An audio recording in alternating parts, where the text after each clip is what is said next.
Feeling ko mas mura dito. Talaga? 500. It naman. 500k. 500? Yeah. Sure na yun. Sure na. Okay.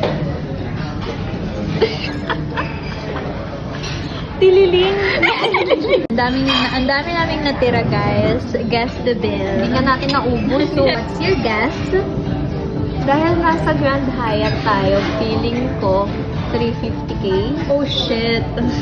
Feeling ko din. Feeling ko din. Maliit na yun, no? Or pag ano? Tama, no? Swerte talaga ako palagi eh. Oh, excuse me, anong paper take out? Yes, to. Steak na. Alam mo, both tayo mali. Bakit? Ang liit ng mahula natin eh. 759,000. Shit! Nagpapanik ako, shit. Ako din. Nanginginig ako, sis, oh. Barya. Barya. Sorry. Kami na to.